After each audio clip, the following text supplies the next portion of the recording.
अस्सलाम वालेकुम नाज़रीन, प्रोग्राम कराची टुडे और मैं हूं आपका मेज़बान बिलाल खान। सबसे पहले उन इदारों को मैं खराज तहसीन पेश करना चाहता हूं जिन्होंने हमारी स्टोरी पर, हमने स्टोरी की थी नाज़रीन, आपको याद होगा, बड़ी ये वायरल और पसंद की गई थी आप लोगों की जानिब से कि अगर आप घर ख़रीदना चाहते हैं तो उसके लिए क्या क्या चीज़ें रिक्वायर्ड होनी चाहिए कि आप जाकर बिल्डर के ऑफिस में पूछ सकते हैं। और उस स्टोरी को करने का मकसद ये था कि हमने फिर ये बताया था कि बेनकाब करेंगे, जिसमें हमने कुछ नाम भी लिए थे, कुछ चीज़ें भी वाज़ेह की थी कि एमडीए की ज़मीन पर, जो सरकारी ज़मीन है, उस पर कब्जे किए जाते हैं, गोट आबाद किए जाते हैं, फिर हाई राइज बिल्डिंग्स बनाई जाती हैं, सोसाइटीज़ बनाई जाती हैं, प्रोजेक्ट्स किए जाते हैं। मेरे साथ डिस्ट्रिक्ट ईस्ट के ब्यूरो चीफ कामरान जहरी मौजूद थे, जिन्होंने तमाम चीज़ों पर से पर्दा हटाया था और चीज़ें वाजे की थी, आया हो गई थी। उसके बाद नैब के अफसरान ने इस पर कार्रवाई की है, एमडीए से भी जवाब तलब किया है, डिप्टी कमिश्नर से भी जवाब तलब किया है, उसमें असिस्टेंट कमिश्नर भी शामिल है, मुख्तियार का टप्पेदार, तमाम वो सरकारी अफसरान शामिल हैं जिन्होंने खुर्द-बुर्द की सरकारी माल के अंदर, सरकारी ख़जानों के अंदर। तो ये काबिल तहसीन चीज़ है और मैं समझता हूँ कि अभी सिर्फ हमने एक सेगमेंट किया था और मैंने ये कहा था कि इसके बाद मैं पूरी एक स्टोरी वाज़े करूँगा कि कौन कौन से ऐसे बिल्डर्स हैं, कौन कौन से ऐसे माफियाज हैं, कौन कौन सी ऐसी मार्केटिंग कंपनीज हैं जो गैर कानूनी काम करती हैं जिस तरह से, और लोगों का खून पसीने का जो मेहनत का पैसा होता है वो लूट कर 9-11 हो जाती हैं। बहरहाल ये तमाम चीज़ें अपनी जगह, लेकिन आज बात करनी है NA 249 यानी कि NA 249 पर। ज़िमनी इंतखाबात होते हैं और सर्वे किया जाता है, सर्वे कुछ और बताता है, रिजल्ट कुछ और आता है। लेकिन सवाल यहाँ पर यह पैदा होता है, इलेक्शन हो गए, ठीक है, काउंटिंग भी हो गई, काउंटिंग का अमल सुस्त रवि का शिकार था जिस पर एतराज़ात किए गए, तहफ़्फ़ुज़ात जो है वो उठाए गए। अब पीपल्स पार्टी को अक्सरियत हासिल थी, कादिर खान मंदुखेल, उसमें उनके सर पे जीत का सहरा सजाया गया, लेकिन जो तहफ़्फ़ुज़ात थे उसके बावजूद रीकाउंटिंग का जब अमल हुआ तो पीपल्स पार्टी ने एक्सेप्ट किया कि रीकाउंटिंग होनी चाहिए। दो सियासी जमातें ऐसी थी जो ये कह रही थी कि रीकाउंटिंग या रीपोलिंग होनी चाहिए। इस पर सईद गनी का स्टेटमेंट था कि आप जो चाहते हैं करा लें, इलेक्शन कमीशन ऑफ पाकिस्तान जो कराएगा उस पर हम मिनोन जो है वो एक्सेप्ट करेंगे तमाम चीज़ों को। अब जब रीकाउंटिंग का अमल जारी हुआ उसमें भी पीपल्स पार्टी की काउंटिंग ज़्यादा आ रही थी तो रीकाउंटिंग से भी तहफ़्फ़ुज़ात कर बाइकआउट कर दिया गया। अब ये कहते हैं कि रीपोलिंग होनी चाहिए, जबकि इलेक्शन कमीशन ऑफ पाकिस्तान ने कहा कि रीकाउंटिंग का अमल मुकम्मल किया जाएगा। बहरहाल मेरे साथ इस वक्त स्टूडियो में मौजूद हैं पीपल्स पार्टी की जानिब से सैयद फ़ाहद रज़ा। फ़ाहद साहब, बहुत शुक्रिया ज्वाइन करने के लिए। जानना ये चाहूँगा कि सबसे पहला सवाल जो कि एक अपसेट नज़र आ रहा है, NA 249 का रिजल्ट, सर्वे बताता है कि PMLN और PTI के दरमियान टाकरा है, क्योंकि माजी में भी फैसल वागडा और शहबाज शरीफ के दरमियान टाकरा था।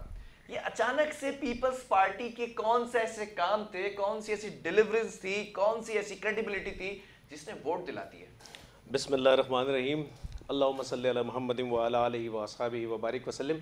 सबसे पहले तो मैं आपका शुक्रिया अदा करता हूँ और कि आपने यहाँ पीपल्स पार्टी का मौक़िफ़ लेने के लिए मुझे बुलाया। और दूसरी बात ये बिलाल कि आप ये सरप्राइज़ हो रहे हैं तो ये हमारी जीत है, और ये जो दूसरी पॉलिटिकल पार्टीज़ भी सरप्राइज़ हो रही हैं इसका आपको रीज़न बिल्कुल देता हूँ। सबसे पहला रीज़न देखें, बात यह है कि आपने ये कहा कि ये टाकरा जो था वो नून लीग और PTI में सर्वे के मुताबिक। अच्छा, नून लीग, PTI और पीपल्स पार्टी, ये तो देखें आप इस टाकरे की, अगर सर्वे के टाकरे की बात करें तो वहाँ जो ग्राउंड रियलिटी है, वो ग्राउंड रियलिटी कुछ ये कह रही थी कि लोग आजिज आ चुके हैं PTI सरकार से। अच्छा। और पिछले 3 साल इनकी कारकर्दगी का मुंह बोलता सबूत है। ठीक है। अवाम नाला हो चुकी है, घरों में खाने को नहीं है, रोज़गार है नहीं, उसके अलावा जो उस इलाके की फैकल्टी है वो डिफेंस और क्लफ्टन की तरह की फैकल्टी नहीं है।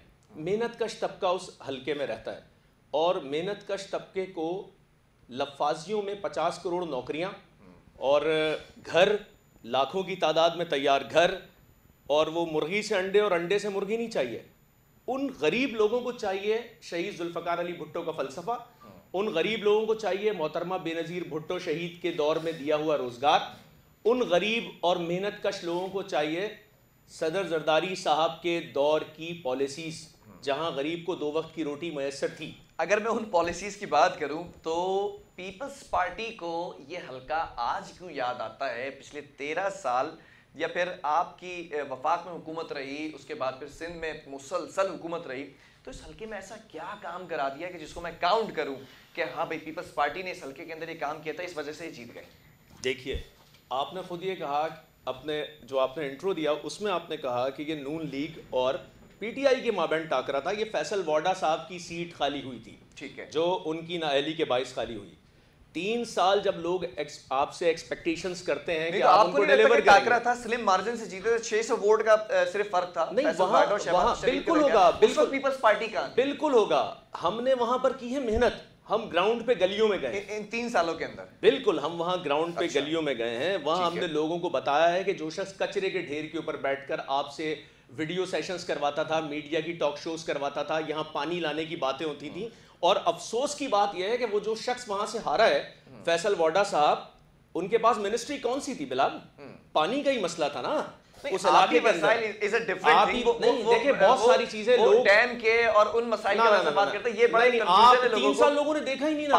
पानी किसके पास था बिलाल? 3 साल लोगों ने देखा ही नहीं। चल इस पे बात कर लेते हैं कि पानी की जो मिनिस्ट्री है, आप उस पर बात कर रहे हैं फैसल वाडा की, ठीक है। सिंध हुकूमत के मातहत वाटर बोर्ड का इदारा आता है, वाटर बोर्ड ने क्या काम किया उस इलाके में? पानी का हाल देखा है आपने? आपको मैं एक बात बताऊं, आपने बहुत अच्छा किया। अब आप जो है वो अगर तारों को छेड़ रहे हैं तो फिर अब इन तारों को मैं जोड़ता हूं।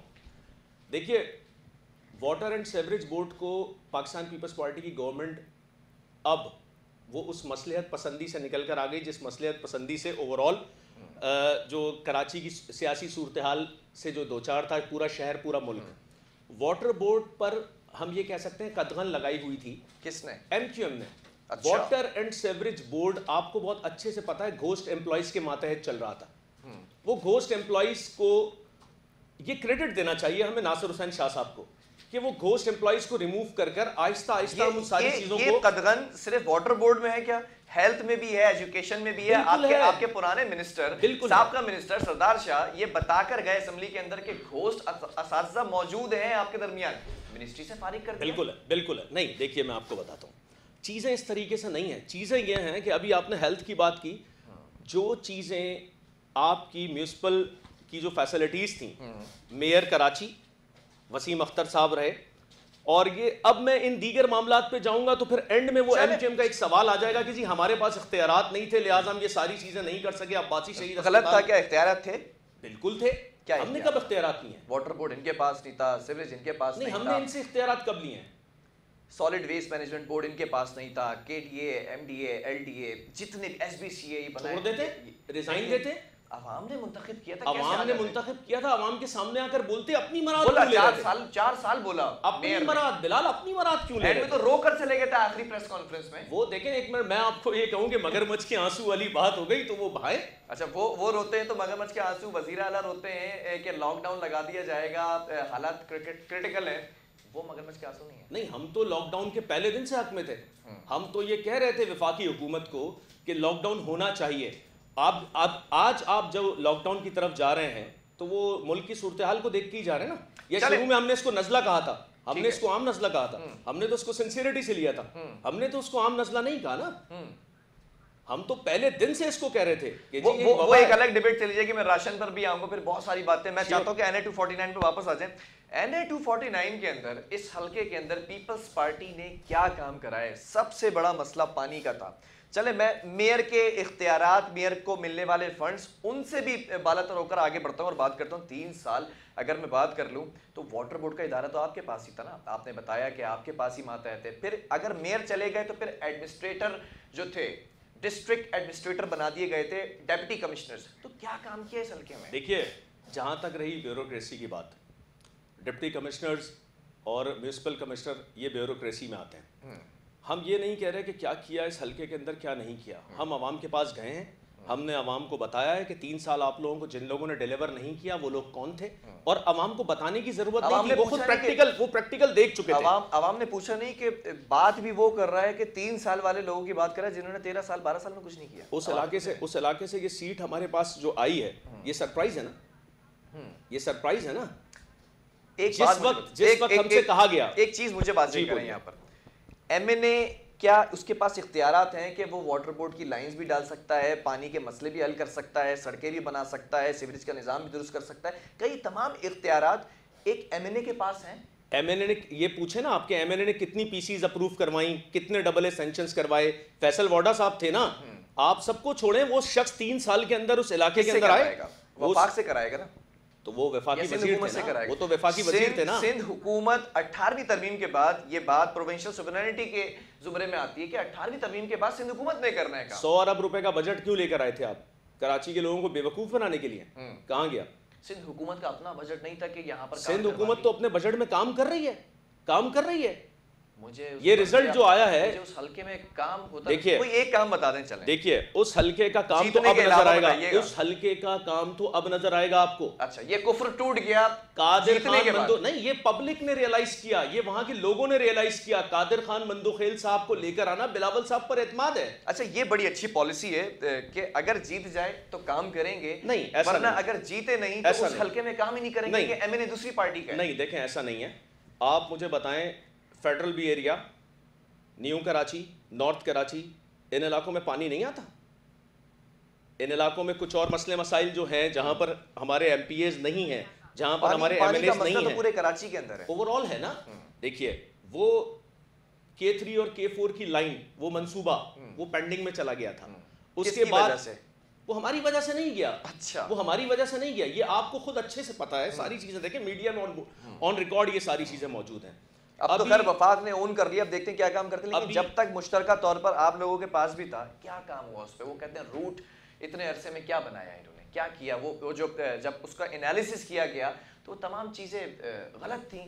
नहीं देखें, पहले तो हमें ये कहा जाता था हम 249 के ऊपर ही बात करते हैं। अगर आप पूरे शहर की बात करेंगे तो हमारी डिबेट बहुत लंबी हो जाएगी। ठीक है, 249 में पब्लिक ने जो एतमाद का इजहार बिलावल साहब पर किया, पाकिस्तान पीपल्स पार्टी पे किया, और हमारे नुमाइंदे को एक वाज़े बरतरी के साथ जीत मिली, उस पर जो दीगर सियासी जमातें, मैं सबका एहतराम के साथ बात कर रहा हूँ, सरप्राइज हो रही हैं। तो बिलाल, मैं आपको अभी यहाँ आपके प्रोग्राम में बैठकर अभी बता देता हूँ कि हमारी जो कराची की मकामी क़यादत है, सईद गनी साहब से स्टार्ट करूं और अमानुल्लाह महसूद साहब को भी शामिल करूं, तो इन लोगों की जो ग्राउंड पर मेहनत है, लियाकत अस्कानी एक आम डिस्ट्रिक्ट वेस्ट का सदर है, लियाकत अस्कानी वहां का, अमानुल्लाह महसूद एक आम गली का नुमाइंदा है ना, सईद गनी साहब इसी कराची शहर के बेटे हैं ना, ये कराची के वो बेटे हैं जो उन गलियों के अंदर घूमकर घर घर जाकर वहां की कम्युनिटीज से बात कर रहे हैं। तो ये बेटे काम क्यों नहीं करते कराची के अंदर? मुझे ये इस चीज पर थोड़ा सा मैं चाहूंगा पॉइंट आउट करूं, फिर मैं एक वक्फे की तरफ भी जाऊंगा। ये बेटे कराची के अंदर काम करते क्यों नहीं नजर आते? Karachi water and sewerage board की अगर मैं बात करूं तो आपके मातहत है। मैं अगर सड़कों की कारपेटिंग के हवाले से बात करूं तो आप डिप्टी कमिश्नर डिस्ट्रिक्ट एडमिनिस्ट्रेटर आपके पास हैं। कराची तमाम चीजें आपके अंडर आती हैं, तमाम महकमे आपके अंडर आते हैं, तो कराची शहर की ये हालत क्यों है? माजी में आपको याद है कि सड़कें किस तरह से उबल रही थी जब सैलाब की कैफियत थी बारिशों में? तब कहां थे ये बेटे? नहीं, देखिए मैं आपको एक बात बताता हूं, बारिश, पानी का ओवरफ्लो और सेवरेज और कराची की ये बोसीदा सूरत हाल, ये मुझसे और आपसे बाला नहीं है, बाहर नहीं है। मैं और आप इसी शहर में पैदा हुए और इसी शहर के करता धरता है। लेकिन बात यह है कि अगर मैं ये कहूँ कि जिम्मेदारी आप सारी पीपल्स पार्टी पर डाल दें कराची शहर की इसकी बर्बादी की, तो ये नाइंसाफ़ी होगी। आप पिछले अदवार में चले जाएं, इस शहर को जिन लोगों ने बर्बाद किया, आज वो उन बर्बाद किए हुए लोग जो हैं वो बनाया भी उन्होंने था 2008 तक। नहीं, देखें फिर वो साहब बात कहेंगे कि जी मुझे 300 अरब रुपए मिले थे। मैं बसत एहतराम के साथ एक बात कहना चाहता हूं, बनाया नहीं था, मुझे बता दें एक हाँ या ना में। अवाम ने क्यों रिफ्यूज कर दिया उन्हें? 8 तक जो कराची की सूरत हाल थी, क्या आपके 13 साल में वो कराची की सूरत हाल वापस आ गई? अभी किस में 8 तक 13 साल, जो 13 साल की आप सूरत हाल जो बता रहे हैं कि 8 तक जो सूरत हाल थी, उस सूरत हाल में अमन था इस शहर में? 13 सालों के अंदर क्या पत्ते नहीं थे इस शहर में? कम कोई तरक्की नहीं थे इस शहर में, बंद बोरी की सियासत नहीं थी। 8 तक अमन नहीं था। बानी, मैं आपसे वही तो अर्ज कर रहा हूँ, बानी एमक्यूएम की सियासत नहीं थी, बानी एमक्यूएम की सियासत नहीं थी, मुखालिफिन की किलिंग्स नहीं थी इस शहर में। पीपल्स पार्टी और एमक्यूएम की मुश्तरका जब इत्तेहादी बन गए थे, वफाक में आप बैठे थे, यहाँ पर आपके इत्तेहादी थे, तब अमन कुछ खराब हुआ है? नहीं देखें बिलाल, बात यह है कि जो आज कराची के ऊपर कराची के स्टेक होल्डर होने का दावा करते हैं, मैं उनको आपके इस प्रोग्राम में ये सरप्राइजिंग गुफ्तगू देके जा रहा हूँ। ठीक है, और कि अभी तो एक 249 का इलेक्शन सरप्राइज कर रहा है ना, आपको फेडरल बी एरिया का भी इलेक्शन सरप्राइज करेगा, आपको न्यू कराची, नॉर्थ कराची का भी सरप्राइज करेगा, आपको गुलिस्तान जौहर और गुलशन के भी जो हल्के हैं वो भी अभी आपको सरप्राइज करेंगे। ऐसा ना आप यहाँ वर्किंग कर रहे हैं, ऐसा ना आप यहाँ वर्किंग कर रहे हैं इंटीरियर में सफाई हो जाए। नहीं, ऐसा पॉसिबल नहीं है, नहीं होगा। ऐसा पॉसिबल नहीं है। चल एक वक्फे की तरफ जाऊंगा नाज़रीन, उसके बाद NA 249 के ऊपर बात करेंगे कि रीकाउंटिंग का अमल इस वक्त तक जारी है, लेकिन रीपोलिंग तक जाएगा ये मामला या फिर इसी फैसले को तमाम सियासी पार्टियां मानेंगी। एक वक्फे के बाद